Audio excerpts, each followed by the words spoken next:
जय हिंद प्यारे साथियों। एनसीईआरटी भूगोल कक्षा 6 के अध्याय 5 में आप सभी लोगों का स्वागत है। जैसा कि पता है कि हम पहले 4 अध्याय कंप्लीट कर चुके हैं। आज हमारा 5वां अध्याय है कक्षा 6 के भूगोल का, जो कि न्यू एनसीईआरटी पर आधारित है। और आज हम लोग बात करेंगे अध्याय 5 के बारे में, जिसका नाम है पृथ्वी के प्रमुख परिमंडल। परिमंडल बोलते हैं बाबू रील्म्स को, ठीक है। यानी कि हम यहाँ बात करेंगे रील्म्स ऑफ द अर्थ के बारे में, ठीक है। किसके बारे में? रील्म्स ऑफ द अर्थ के बारे में हम लोग यहाँ बात करने वाले हैं, ठीक है। और इस लेक्चर में हम लोग अच्छे तरीके से जो परिमंडल हैं पृथ्वी के, उनको डिटेल में समझते हुए आगे बढ़ेंगे। तो जैसा कि आप लोग जानते हो इस चीज को, जो हमारी अर्थ है, जो हमारी पृथ्वी है, पृथ्वी पर क्या है? एकमात्र ऐसा ग्रह पृथ्वी जो है, हम कह सकते हैं कि जिस पर जीवन संभव है। यानी कि जो हमारे बाकी के प्लैनेट्स हैं, जो बाकी के अन्य ग्रह हैं जो हमारे, उन पर जीवन की संभावना के कोई भी चिन्ह देखे जाए तो अब तक उपलब्ध नहीं हो पाए हैं। यानी कि जीवन वहां पर संभव बिल्कुल भी नहीं है। शायद अगर थोड़ी सी बात की जाए तो मंगल और जो शुक्र ग्रह है, इन पर जीवन हो, ऐसा अनुमान हमारे वैज्ञानिकों का लगाया गया है। लेकिन अभी तक भौगोलिक और जो वैज्ञानिक दृष्टि है, उससे पृथ्वी पर जीवन के लिए जो आवश्यक जितने भी कारक हैं वो सभी उपलब्ध है। जैसे कि पृथ्वी पर मानव हो या हमारे पशु पक्षी हो, पेड़ पौधे हो, यानी कि इन सभी के लिए, जीवन के लिए जो आवश्यक तत्व हैं, जैसे कि जल हो गया, जल, या हम कह सकते हैं भूमि, जल के साथ में भूमि, या हम कह सकते हैं जो वायु है वो भी उपलब्ध है हमारी पृथ्वी पर। और पृथ्वी के तत्व ही क्या है? पृथ्वी के परिमंडल कहलाते हैं। यानी कि इस लेक्चर में, इस अध्याय में जो हम बात कर रहे हैं, क्या है कि पृथ्वी के जो अलग अलग परिमंडल हैं, हम उन सब के बारे में जानेंगे। और पृथ्वी के जो 4 परिमंडल हैं, अगर उनको देखा जाए, वो 4 मंडल इसलिए हैं, 4 मंडलों में इसलिए विभाजित किया जाता है क्योंकि जीवन के लिए हमें भूमि, जल, वायु, इन सब की आवश्यकता होती है। और ये सभी तत्व पृथ्वी पर पाए जाते हैं। यानी कि तीनों परिमंडलों के अतिरिक्त देखा जाए, एक ऐसा भी परिमंडल है जहां ये तीनों परिमंडल मिलकर के जीवन के लिए जो अनुकूल परिस्थितियां हैं वो सब प्रदान करते हैं। यानी कि जहां जीवन है। और पृथ्वी के 4 परिमंडल कौन से हैं? भूमंडल, जिसे हम स्थलमंडल भी बोलते हैं, जलमंडल, वायुमंडल, जैव मंडल, ठीक है। यानी कि कहने का मेरा तात्पर्य इतना सा है, केवल जो भूमंडल है, उनकी जो 4 अवस्थाएं हैं, जो 4 परिमंडल हैं, उनको 4 भागों में बांटा जाता है। जो पृथ्वी का ठोस भाग होता है, जहां हम रहते हैं, उसको स्थलमंडल कहते हैं, लिथोस्फीयर कहते हैं। और धरातल का ऐसा भाग जहां जल पाया जाता है, जल वाला जो भाग होता है, उसको कहते हैं जलमंडल, हाइड्रोस्फीयर। और पृथ्वी पर यानी कि जल, ठोस, द्रव या जो गैस, यानी कि तीनों रूपों में जो पाया जाता है। पृथ्वी के चारों ओर जो घिरे हुए हैं, जो वायु के आवरण हैं, उस वायु के आवरण को हम लोग वायुमंडल यानी कि एटमॉस्फेयर कहते हैं। और हमारी पृथ्वी का भाग जहां ये तीनों मंडल एक दूसरे के संपर्क में आते हैं, उसको जैव मंडल कहते हैं, यानी कि बायोस्फीयर कहते हैं, ठीक है। यानी कि इसी परिमंडल में सभी प्रकार के जीवन पाए जाते हैं। किसमें? बायोस्फीयर में, जैव मंडल में। तो मेरा कहने का तात्पर्य सिर्फ इतना सा है आप लोगों से कि पृथ्वी की सतह ऐसी है जिसमें पर्यावरण के 3 महत्वपूर्ण घटक आपस में मिलते हैं और एक दूसरे को प्रभावित करते हैं। पृथ्वी का ठोस भाग जिस पर हम रहते हैं, उसे भूमंडल कहते हैं। गैस की परतें, ऑक्सीजन, नाइट्रोजन है, कार्बन डाइऑक्साइड है, या दूसरी अन्य गैसें हैं, वो सब पाई जाती हैं। और पृथ्वी के चारों ओर से इसको घेरे रखती हैं, उसे वायुमंडल कहते हैं। और पृथ्वी के बहुत बड़े भाग पर जल पाया जाता है, जिसे हम लोग जलमंडल कहते हैं। और जलमंडल में जल की सभी अवस्थाएं, जैसे कि बर्फ, जल, जल वाष्प, ये सब सम्मिलित रहते हैं। और जीवमंडल मैंने बताया कि एक सीमित क्षेत्र है जहां पर स्थल, जल, हवा एक साथ पाए जाते हैं। यानी कि जहां सभी प्रकार के जीवन पाए जाते हैं, उसको जैव मंडल हम लोग कहते हैं। तो आइए सबसे पहले हम लोग बात करते हैं भूमंडल के बारे में, स्थल मंडल के बारे में, जिसको हम बोलते हैं लिथोस्फीयर। यानी कि पृथ्वी की सतह मुख्य भागों में देखोगे 2 भागों में बांटी जा सकती है। बड़े जो हमारे स्थलीय भूभाग हैं, उनको महाद्वीप के नाम से भी जाना जाता है। और बड़े जलाशय जो होते हैं उनको भूसागरीय बेसिन के नाम से हम लोग जानते हैं, क्योंकि समुद्री जल का जो तल है वो सभी जगह समान होता है। स्थल की ऊंचाई को देखोगे समुद्र तल से उसको मापा जाता है, जिसे हम कहते हैं शून्यमान कहते हैं। क्या कहते हैं? शून्यमान। जैसे कि समझिए, जैसे कि हमारा ये स्थल है और यहां से इस तरीके से हम ऊंचाई को मापें इसकी,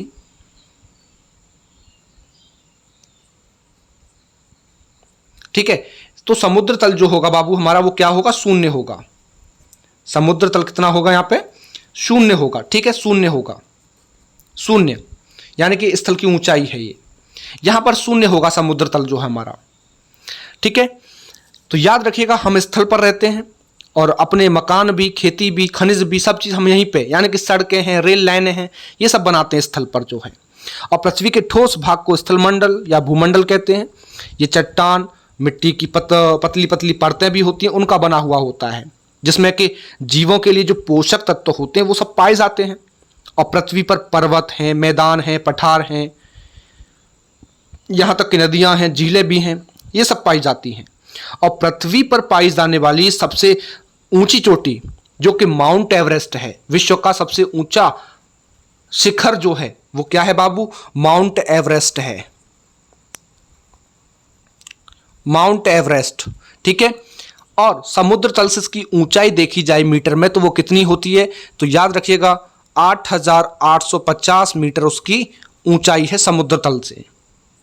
और विश्व का सबसे गहरा भूभाग या गहरा भाग जो है वो प्रशांत महासागर का जो गेरियाना गर्त है उसको बताया जाता है, जिसकी गहराई लगभग 11,022 मीटर बताई जाती है। कितनी बताई जाती है बाबू? 11,022 मीटर बताई जाती है। और भूमंडल को मैंने जैसे बताया आप लोगों को कि हम लोग दो भागों में बांट लेते हैं भूमंडल को। जो हमारा ये भूमंडल है, इस भूमंडल को हम लोग दो भागों में बांट लेते हैं, ठीक है। अब वो दो भाग कौन कौन से हो सकते हैं बाबू हमारे? मैंने बताया था, स्थलीय महाद्वीप,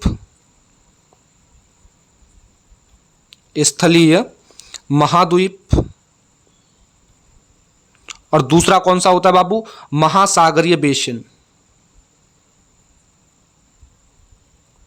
महासागरीय बेसिन। और यहां याद रखिएगा मैंने बताया आप लोगों को सबसे उच्चतम बिंदु कौन सा है? Mount Everest. और निम्न बिंदु कौन सा है? प्रशांत महासागर का जो मेरियाना गर्त है। कौन सा गर्त? मेरियाना गर्त, ठीक है, प्रशांत महासागर का मेरियाना गर्त, ये हमारा निम्न बिंदु है। तो आइए सबसे पहले हम इधर बात करेंगे दूसरे नंबर पर वह जो है वायुमंडल के बारे में।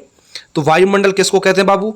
ऑक्सीजन, नाइट्रोजन, कार्बन डाइऑक्साइड तथा दूसरी गैसों की परत जो पृथ्वी को चारों ओर से घेरती हैं उसे वायुमंडल कहते हैं, उसे वायुमंडल कहते हैं, ठीक है। वायुमंडल यानी कि एटमॉस्फियर उसको हम लोग कहते हैं। वायुमंडल को क्या कहते हैं बाबू? वायुमंडल को हम लोग कहते हैं एटमॉस्फियर, ठीक है, एटमॉस्फियर हम उसको कहते हैं वायुमंडल को। और ये वायुमंडल जो है हम लोगों को सूर्य की जो कुछ हानिकारक किरणें हैं उनसे बचाता भी है, क्योंकि वायुमंडल जो है 1600 किलोमीटर की ऊंचाई तक फैला हुआ है। जो ये वायुमंडल है बाबू वो कितनी ऊंचाई तक फैला हुआ है? 1600 मीटर ऊंचाई तक ये फैला हुआ है। वायुमंडल को उसके घटक, टेम्परेचर या अन्य चीजों के आधार पर देखोगे तो 5 परतों में इसको बांटा जाता है। और जो 5 परतें हैं, इन परतों को पृथ्वी सतह से शुरू करते हुए हम देखें तो सबसे पहले हमारा क्षोभ मंडल आता है, क्षोभ मंडल, क्षोभ मंडल, क्षोभ मंडल के बाद में हमारा आता है समताप मंडल, समताप मंडल, समताप मंडल के बाद हमारा आता है मध्यमंडल, मध्यमंडल, और मध्यमंडल के बाद में आता है बाबू आयन मंडल, आयन मंडल, और आयन मंडल के बाद में आता है सबसे अंत में हमारा बहिर्मंडल, बहिर्मंडल, ठीक है, याद रखिएगा बहिर्मंडल। और लिथोस्फियर, जो मैंने बताया आप लोगों को, वायुमंडल को हम लोग एटमॉस्फियर बोलते हैं। अभी मैंने आप लोगों को स्थल मंडल के बारे में जो बताया था, भूमंडल के बारे में लिथोस्फियर।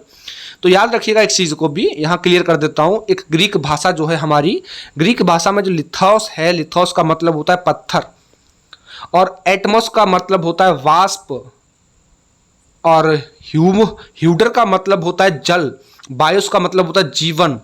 ठीक है, तो इस तरीके से हम लोग कह सकते हैं कि लिथोस्फियर हमारा बन के तैयार होता है, बायोस। ठीक है, और न्यूजीलैंड जो है आप लोगों का, न्यूजीलैंड याद रखिएगा इस फैक्ट को भी। जो न्यूजीलैंड है, न्यूजीलैंड में जो है एक आपके एडमंड हिलेरी थे और भारत के तेंजिंग नार्गे थे, शेरपा, जो 29 मई 1953 को जो है पृथ्वी के सबसे ऊंचे शिखर यानी कि माउंट एवरेस्ट पर चढ़ने वाले पहले व्यक्ति थे। वहीं जापान की जुंगो ताबेई जो थी, विश्व की पहली महिला थी जिसने 16 मई 1975 को एवरेस्ट पर कदम रखा था। बछेंद्री पाल की बात करें तो भारत की पहली महिला थी जिसने 23 मई 1984 को एवरेस्ट पर अपना कदम रखा। यानी कि वायुमंडल मोस्टली अगर देखा जाए तो ऑक्सीजन और नाइट्रोजन का बना हुआ है, जो कि साफ और शुष्क हवा का लगभग 99% भाग है। 99% भाग है। आयतन के अनुसार देखोगे तो नाइट्रोजन 78% है, जो नाइट्रोजन है वो 78% है। ऑक्सीजन की बात करें तो ऑक्सीजन आप लोग को पता है कि 21% है, और दूसरी जो बाकी की अन्य गैस हैं जैसे कार्बन डाइऑक्साइड है, आर्गन है, ये सब की मात्रा जो है वो 1% है, हमारी 1%। कार्बन डाइऑक्साइड हालांकि देखोगे तो बहुत कम मात्रा में है, लेकिन ये पृथ्वी के द्वारा जो ऊष्मा छोड़ी गई है उसको अवशोषित करती है, जिससे कि पृथ्वी गर्म रहती है, और ये पौधों की वृद्धि के लिए, उनकी बढ़वार के लिए बहुत आवश्यक है। और ऊंचाई के साथ साथ वायुमंडल के जो घनत्व हैं उनमें भिन्नता आती है, और ये घनत्व समुद्री तल पर देखोगे सबसे अधिक होता है। जैसे जैसे हम अगर देखें तो ऊपर की ओर जाएं तो ये तेजी के साथ घटता जाता है। और आप जानते हैं इस चीजों को कि पहाड़ों पर जो पर्वतारोही होते हैं, पर्वतारोहणी जो बोलते हैं हम लोग, उनको हवा के घनत्व में कमी होने के कारण सांस लेने में कठिनाई होती है, और जो वायु है वो उच्च दाब से निम्न दाब की ओर क्या होती है, बहती है। यानी गतिशील वायु को हम लोग क्या कहते हैं, एक तरीके से हम पवन कह सकते हैं। गतिशील वायु को क्या कह सकते हैं बाबू, पवन कह सकते हैं। ठीक है, तो ये था हमारा जो है स्थल मंडल, सॉरी वायुमंडल।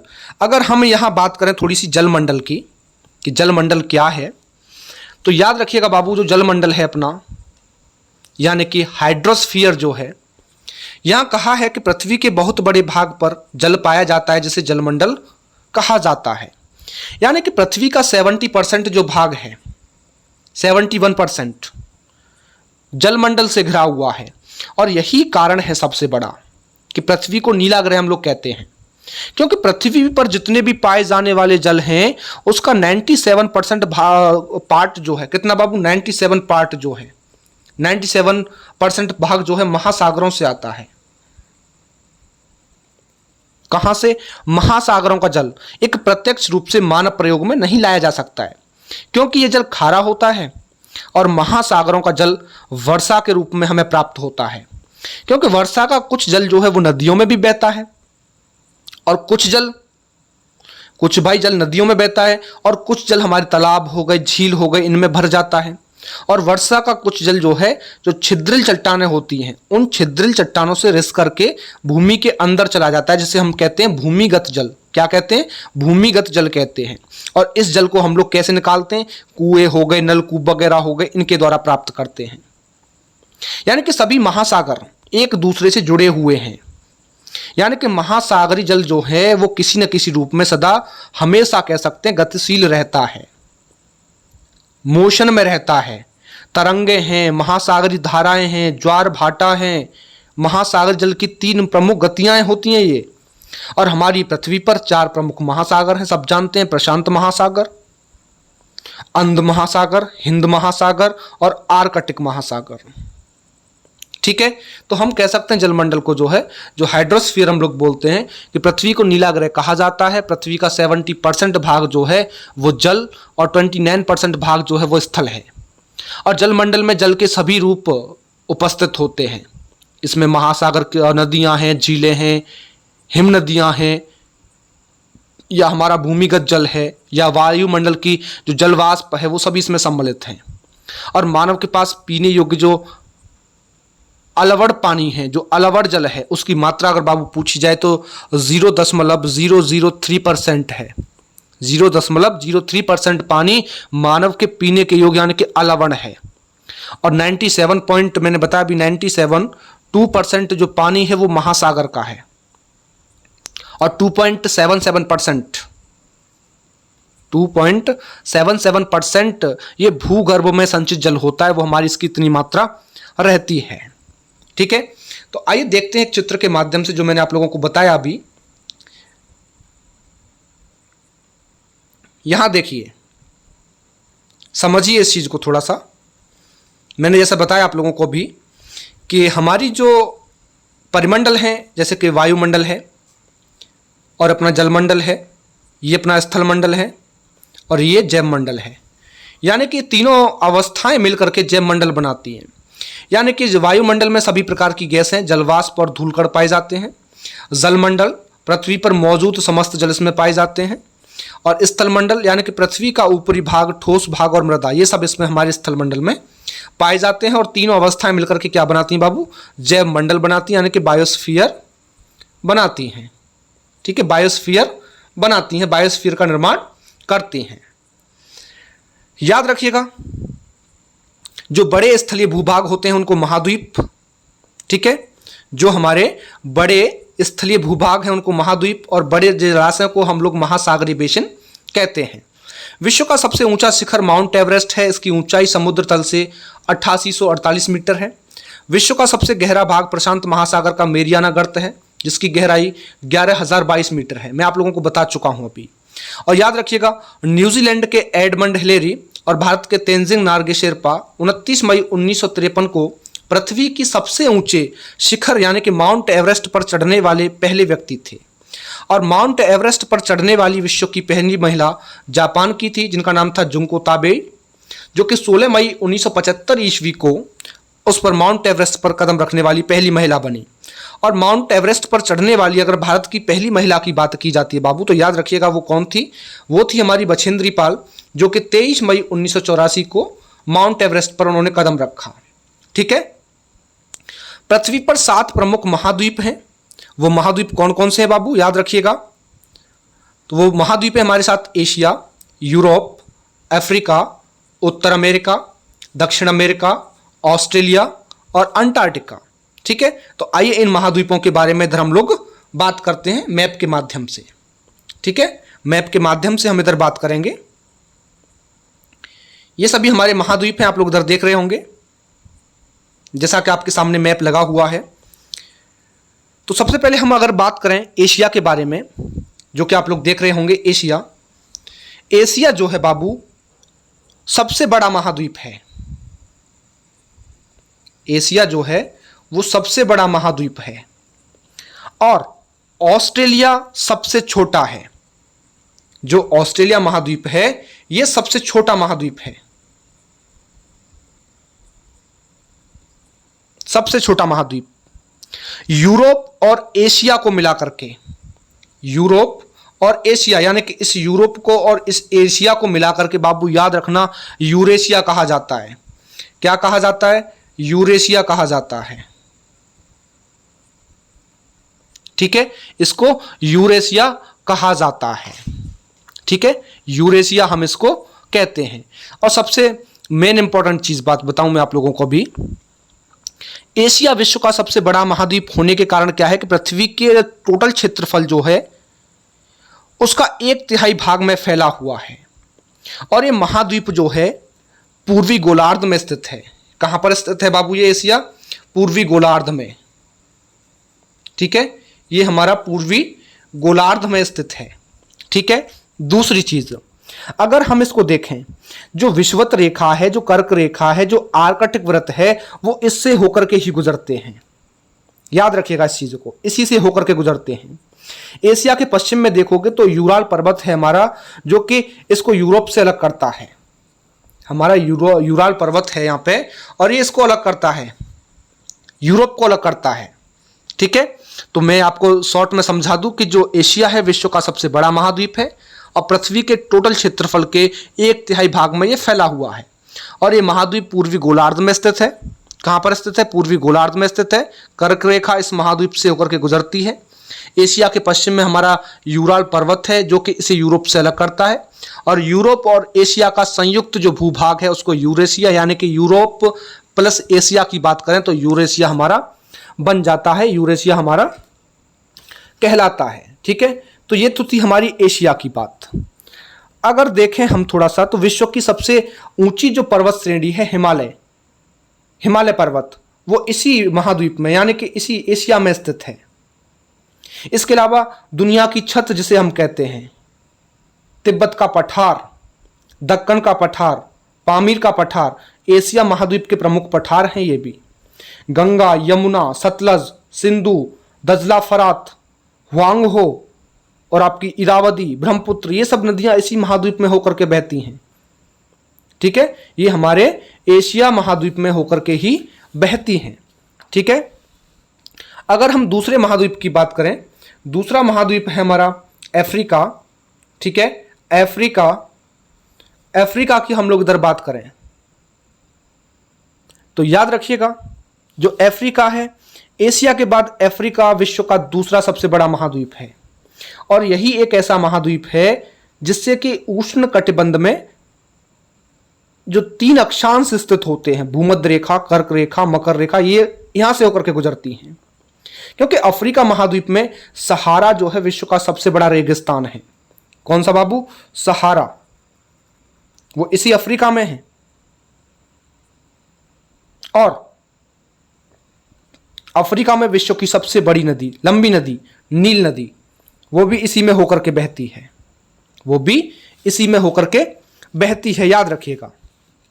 ठीक है, तो ये हमारे विश्व का दूसरा सबसे बड़ा महाद्वीप है। इसका अधिकतर भाग जो है, अधिकांश भाग पठारों में घिरा हुआ है। और यहाँ खनिज पदार्थ जो होते हैं, जो शक्ति के साधन हैं, वो प्रचुर मात्रा में यहाँ पाए जाते हैं। मैंने बताया विषुवत रेखा, कर्क रेखा, मकर रेखा इस महाद्वीप से होकर के गुजरती है। कौन से महाद्वीप से? अफ्रीका महाद्वीप से। उष्ण कटिबंध में होने के कारण क्या होता है, ये बहुत अधिक गर्म महाद्वीप है। यहाँ जो विषुवत रेखीय घने वन होते हैं, विस्तृत घास होती है, उनके मैदान होते हैं, बड़े बड़े मरुस्थल होते हैं, वो सब इसमें पाए जाते हैं। और इस महाद्वीप के अगर उत्तर पश्चिम में देखोगे तो एटलस पर्वत है। कौन सा बाबू? एटलस पर्वत। ठीक है, एटलस पर्वत। उत्तर में सहारा का मरुस्थल है। और इस महाद्वीप में देखोगे जो मिस्र देश है, उसमें विश्व की सबसे लंबी नदी नील नदी, मैंने बताया, इसमें होकर के बहती है। और इस महाद्वीप की जो प्रमुख नदियां हैं उनमें आपकी नाइजर आ जाती है, कांगो है, लिम्पोपो है, ये सब नदियां इसकी प्रमुख है। क्योंकि कांगो नदी भूमध्य रेखा को 2 बार काटती है, लेकिन जो लिम्पोपो नदी है वो मकर रेखा को 2 बार काटती है। और यहाँ का विक्टोरिया जलप्रपात विश्व प्रसिद्ध माना जाता है। कौन सा जलप्रपात? विक्टोरिया जलप्रपात, जो कि अपनी एक सुंदर प्राकृतिक जो छटाएं होती हैं उनके लिए प्रसिद्ध है, फेमस है। और मिस्र देश में विश्व प्रसिद्ध पिरामिड भी यहीं पर है। और आप इस चीज को जानते होंगे अच्छे तरीके से कि सबसे पहले मानव का जन्म और विकास जो हुआ था वो इसी अफ्रीका महाद्वीप में हुआ था। मानव का जन्म और विकास, ठीक है ना, मैंने आप लोगों को बताया था पहले अध्याय, उसमें कक्षा 6 के इतिहास में मैंने बताया था। ठीक है ना, तो इसी में जो है इनका जन्म हुआ और मानव यहीं से जाकर के दूसरे महाद्वीपों में जाकर के बसे। और इस महाद्वीप का 2/3 भाग जो है वो भूमध्य रेखा के उत्तर और 1/3 भाग जो है भूमध्य रेखा के दक्षिण में पड़ता है। ठीक है, और इस महाद्वीप के पूर्व पश्चिम में देखोगे बाबू, पूर्व पश्चिम और उत्तर में तो काफी महासागर इसमें स्थित हैं। यानी कि शॉर्टली आप लोगों को मैं एक बता दूं अफ्रीका के बारे में कि अफ्रीका जो है एशिया के बाद विश्व का दूसरा सबसे बड़ा महाद्वीप है। विषुवत यानी कि 0 अक्षांश जो हम लोग बोलते हैं, 0 डिग्री अक्षांश इस महाद्वीप के लगभग मध्य भाग से होकर के गुजरती है। और अफ्रीका का बहुत बड़ा भाग उत्तरी गोलार्ध में स्थित है और एक ऐसा महाद्वीप है जिससे होकर के कर्क रेखा, विषुवत, मकर तीनों रेखाएं गुजरती हैं। सहारा का रेगिस्तान विश्व का सबसे बड़ा रेगिस्तान, गर्म रेगिस्तान है जो कि अफ्रीका में है। और ये महाद्वीप चारों तरफ से समुद्र महासागरों से घिरा हुआ है। ठीक है, और ये महाद्वीप चारों तरफ से मैंने बताया घिरा हुआ है और विश्व की सबसे लंबी नदी नील नदी अफ्रीका में होकर के गुजरती है। ठीक है, अगर हम दूसरे महाद्वीप की बात करें यानी कि उत्तरी अमेरिका की बात करें, जो उत्तरी अमेरिका आप लोग देख रहे हो, उत्तरी अमेरिका जो महाद्वीप है, तो विश्व का तीसरा सबसे बड़ा महाद्वीप है, तीसरे नंबर का जो उत्तरी अमेरिका है ये तीसरे नंबर का। और आप लोगों को यहां थोड़ी सी मैं मॉडर्न हिस्ट्री की यहां बात बताऊंगा। आप लोगों को पता होगा भारत की खोज करने के लिए कोलंबस आया था।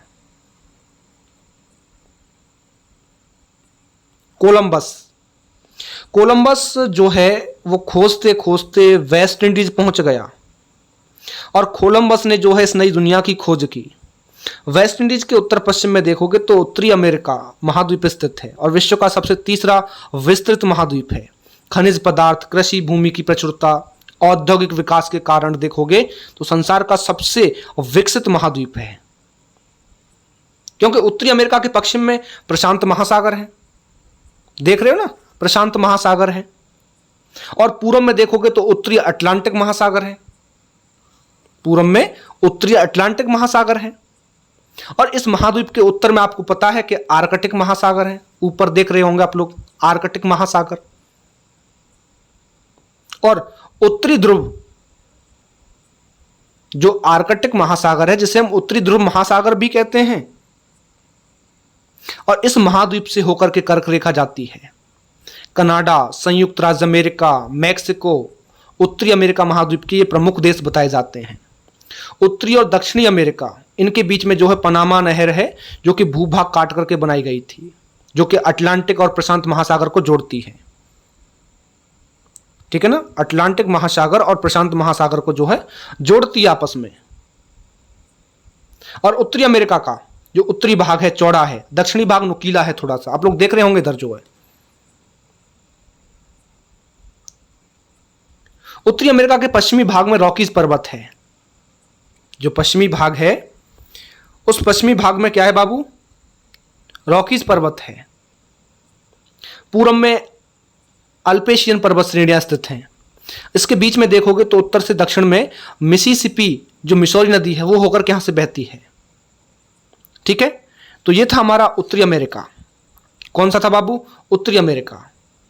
ठीक है, और दक्षिण अमेरिका से एक संकरे जल से संकरा स्थल जो है उससे जुड़ा हुआ है, जिसे हम लोग कहते हैं पनामा, क्या कहते हैं, पनामा जल संधि कहते हैं, या पनामा स्थल संधि कहते हैं, सॉरी पनामा स्थल संधि कहते हैं। ठीक है, पनामा स्थल संधि इसको कहते हैं। इसके बाद अगर हम बात करें, इसके बाद हम बात करें दक्षिणी अमेरिका की, दक्षिणी अमेरिका, तो याद रखिएगा बाबू, जो दक्षिणी अमेरिका है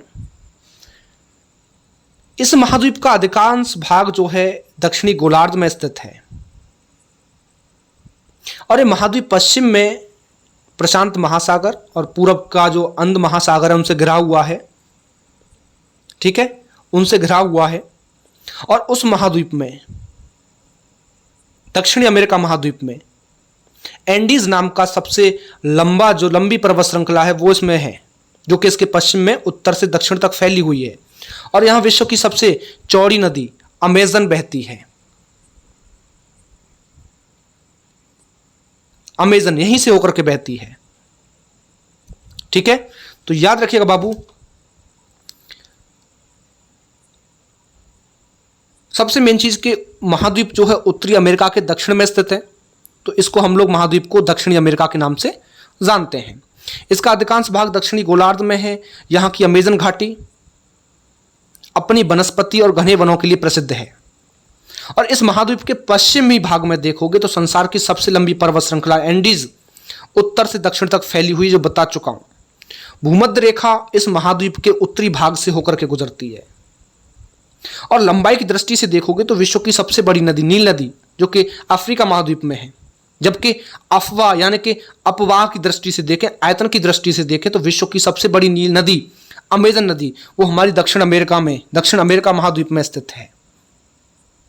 ठीक है, बात करें ऑस्ट्रेलिया महाद्वीप की।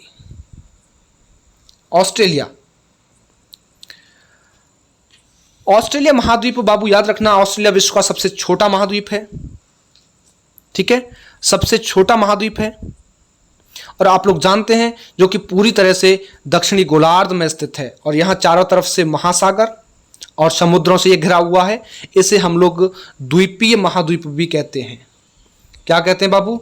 द्वीपीय महाद्वीप भी इसको हम कहते हैं, द्वीपीय महाद्वीप।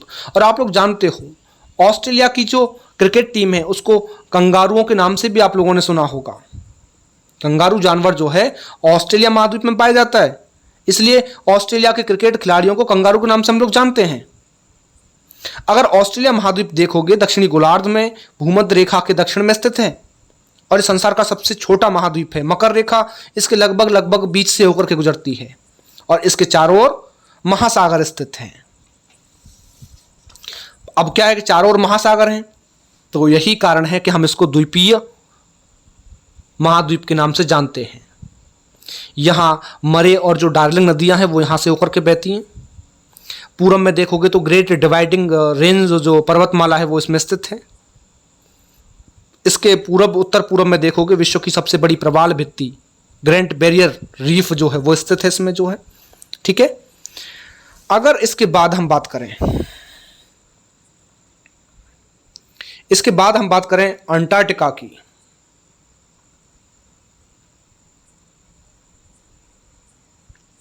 तो याद रखिएगा बाबू, अंटार्कटिका जो है एक बहुत बड़ा महाद्वीप है। जो अंटार्कटिका है बहुत बड़ा महाद्वीप है। ठीक है ना, जो अंटार्कटिका है बहुत बड़ा महाद्वीप है। देख रहे होंगे आप इधर सबसे लास्ट में अंटार्कटिका, जो कि दक्षिणी गोलार्ध में स्थित है और दक्षिण ध्रुव जो है इस महाद्वीप के मध्य में स्थित है। क्योंकि यह दक्षिण ध्रुव के क्षेत्र में स्थित है, इसलिए हमेशा मोटी बर्फ की जो परतें हैं उनसे ढका रहता है। यहाँ किसी भी प्रकार का स्थायी मानव विकास नहीं है। बहुत से देशों के शोध केंद्र यहाँ पर स्थित हैं। भारत के भी शोध संसाधन यहीं पर हैं और इनके नाम हैं कौन कौन से? मैत्री और दक्षिण गंगोत्री। कौन कौन से? मैत्री और दक्षिण गंगोत्री।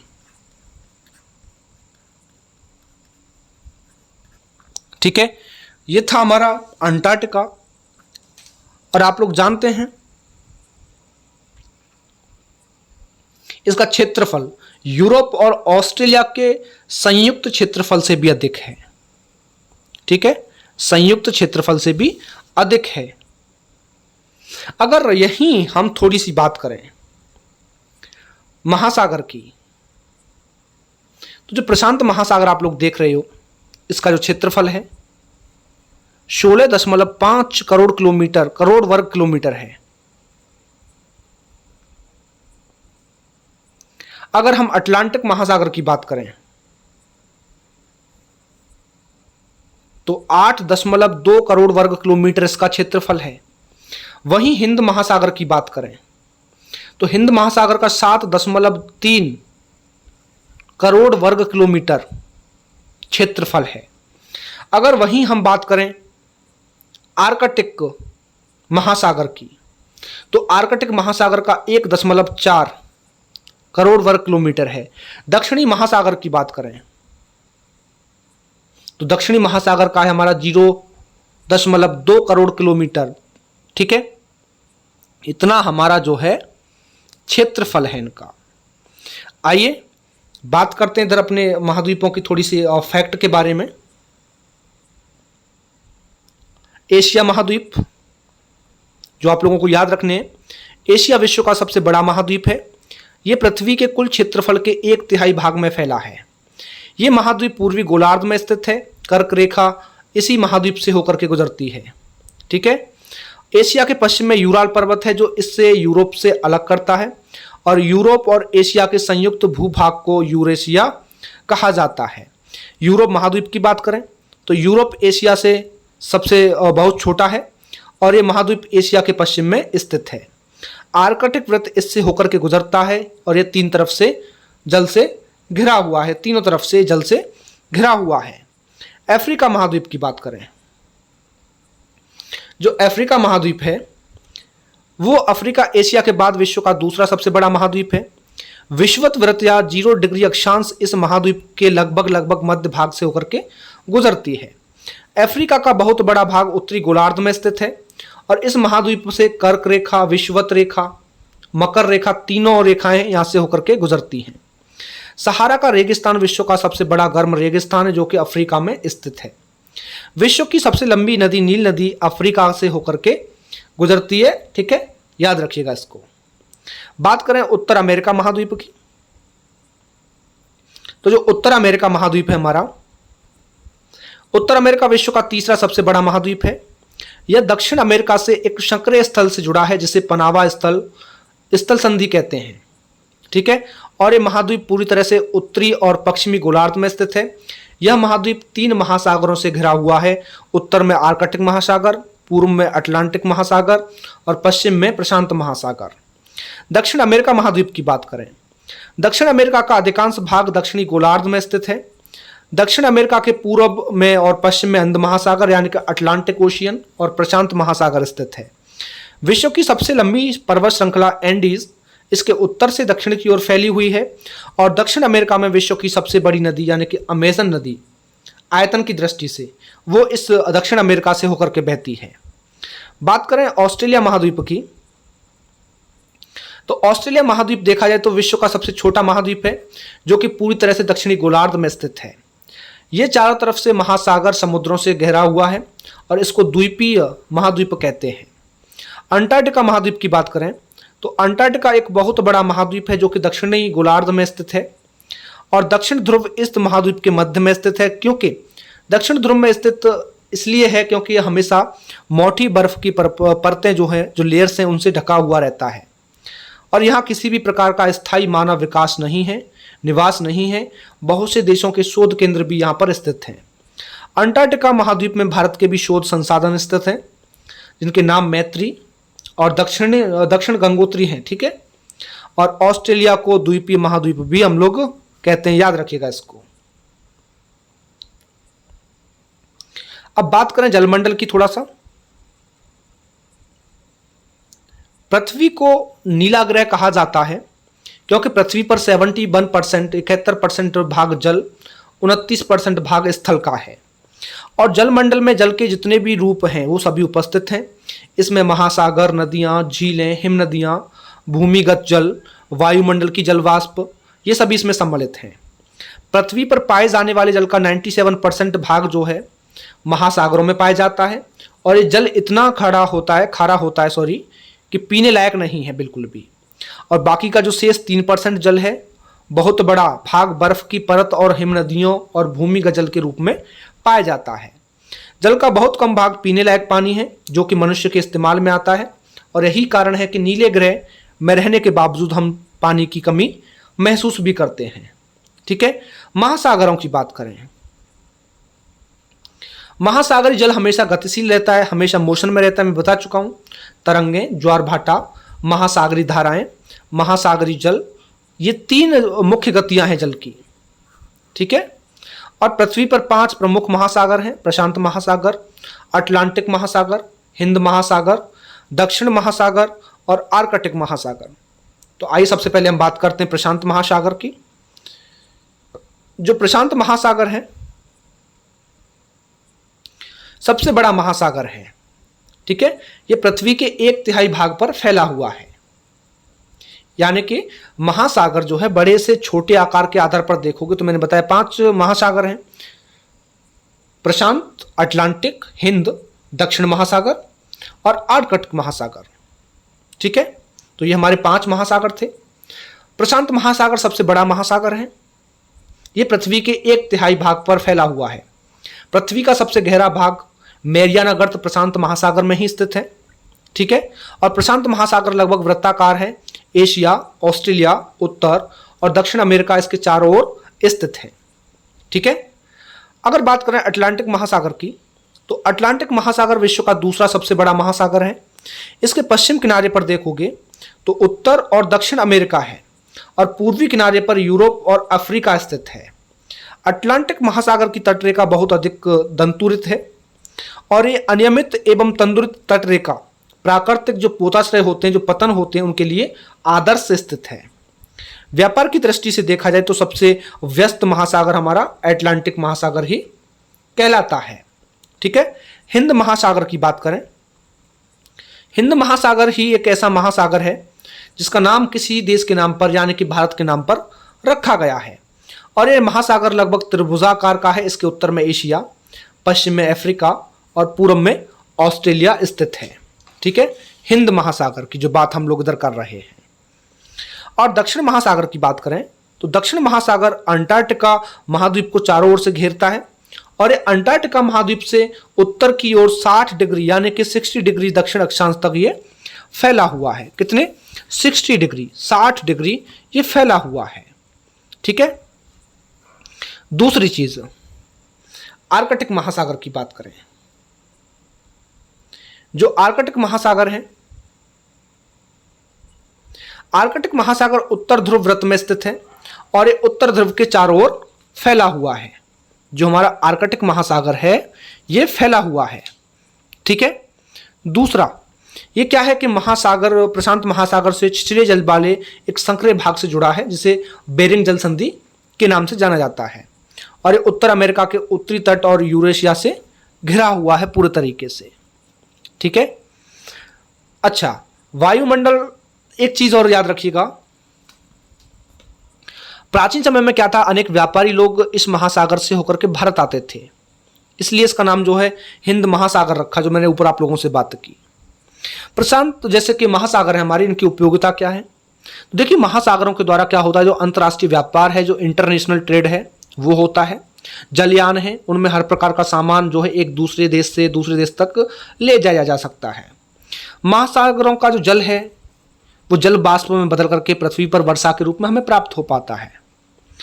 महासागरों से क्या है, भारी मात्रा में मछलियां पकड़ी जाती हैं जिनका प्रयोग बड़ी मात्रा में खाद्य सामग्री के रूप में हम लोग करते हैं। महासागरों से खनिज तेल प्राप्त होता है। महासागरों के जल से नमक बनाया जाता है। महासागरों के तट हैं, उनके समीप कुछ सम जलवायु भी पाई जाती है। ठीक है, तो इस तरीके से हमारे महासागर महत्वपूर्ण हैं। बात करें वायुमंडल की, तो हमारी पृथ्वी के चारों ओर से क्या है, गैस की एक तरफ से घिरी हुई है जिसके वायुमंडल कहा जाता है। वायुमंडल 16,000 किलोमीटर की ऊंचाई तक फैला हुआ है, 1600 किलोमीटर की ऊंचाई तक। वायुमंडल को 5 परतों में बांटा गया है: क्षोभ मंडल, समताप मंडल, मध्य मंडल, आयन मंडल और बहिर्मंडल। हमारा वायुमंडल ऑक्सीजन नाइट्रोजन का बना हुआ है जिसमें 78% nitrogen, 21% oxygen, 1% carbon dioxide, argon इत्यादि गैस, जो अदर गैसेज हैं वो हमारी इसमें सम्मिलित रहती हैं। अगर अधिक ऊंचाई पर देखोगे तो जाने पर क्या होता है, हमें वायुमंडल में जो गैसें हैं उनकी कमी देखने को मिलती है और जिसकी वजह से क्या होता है बाबू, हमें अधिक ऊंचाई पर सांस लेने में कठिनाई होती है। जो मैंने बताया था कि जो पर्वतारोहणी होते हैं उनको ऊपर सांस लेने में समस्या आती है। जीव मंडल की बात करें, जीव मंडल जो है वो स्थल, जल और हवा के बीच का एक सीमित भाग है और ये भाग जो है जहां जीवन मौजूद है, जहां जीवन एक तरीके से मौजूद है। जैवमंडल में क्या है, जीवों का आकार सूक्ष्म जीवाणु इनसे लेकर के विशालकाय यानी कि जो जीव हैं वहां तक फैला हुआ है। वैज्ञानिकों ने जनरली देखोगे तो इन्हें 2 रूपों में बांटा हुआ है, प्राणी जगत और वनस्पति जगत। पृथ्वी के जो 3 परिमंडल हैं वो आपस में एक दूसरे को किसी न किसी प्रकार से प्रभावित करते हैं। एग्जाम्पल, जैसे कि खेती और आवास के लिए वनों को काटा जाता है, इससे क्या होता है, मिट्टी का कटाव अधिक होने लगता है। प्राकृतिक आपदाएं जैसे कि भूकंप है, बाढ़ है, इनसे पृथ्वी की सतह में परिवर्तन हो जाता है। आपने सुना होगा सुनामी की जो विनाशकारी लीला थी, उसके कारण अंडमान और जो निकोबार द्वीप है उनका कुछ भाग पानी में डूब गया था। और आजकल तो भूमंडल, वायुमंडल, जलमंडल, इनके बीच का संतुलन बिगड़ रहा है पूरा। इस प्राकृतिक संतुलन बिगड़ने के कारण क्या है कि नदियां, झीलें, घरेलू औद्योगिक जो पदार्थ हैं वो दूषित हो रहे हैं। उद्योग, तापीय विद्युत संयंत्र, ये सब है हमारे जो वाहन हैं, इनके द्वारा क्या होता है, जो पदार्थ उत्सर्जित होते हैं उनका वायु में फैल जाते हैं। कार्बन डाइऑक्साइड है, उसकी मात्रा में वृद्धि होती है, तो क्या होता है कि पृथ्वी के तापमान में वृद्धि हो जाती है। और वैज्ञानिक तो ऐसा बताते भी हैं कि अधिक प्रदूषण जब होता है तो ओजोन परत जो है उसमें छेद हो रहे हैं और पृथ्वी पर जीवन के लिए वो हानिकारक है, खतरा है उससे। ठीक है, हम बात करें भूमंडलीय तापन की थोड़ी सी, तो कार्बन डाइऑक्साइड की मात्रा में वृद्धि के कारण पृथ्वी के तापमान में वृद्धि होती है, इसे भूमंडलीय तापन कहते हैं। यानी कि हमें जो है जल प्रदूषण और वायुमंडल की रोकथाम करनी होगी, क्योंकि यदि प्रदूषण जो पॉल्यूशन है उसकी मात्रा इसी गति में बढ़ती रही तो पृथ्वी पर क्या है, जीवन संकटमय हो जाएगा। क्या हो जाएगा बाबू? संकटमय हो जाएगा, यानी कि आपदा एक तरीके से हम कह सकते हैं। आपदा हम लोगों के लिए खड़ी हो जाएगी। तो उम्मीद करेंगे कि आप लोगों को जो अध्याय है अच्छे तरीके से समझ में आ गया होगा। ठीक है, एनसीईआरटी बेस पर। इसके बाद हम लोग अपने अध्याय 6 की बात करेंगे अगले लेक्चर में, जो कि हमारा पृथ्वी के कुछ स्थल रूपों को लेकर के रहेगा। पृथ्वी के जो प्रमुख स्थल रूप हैं उनकी चर्चा हम अगले अध्याय में करेंगे, अध्याय 6 में। तो चलिए आज के लिए इतना ही, मिलते हैं अगले अध्याय में, अगले लेक्चर में। धन्यवाद।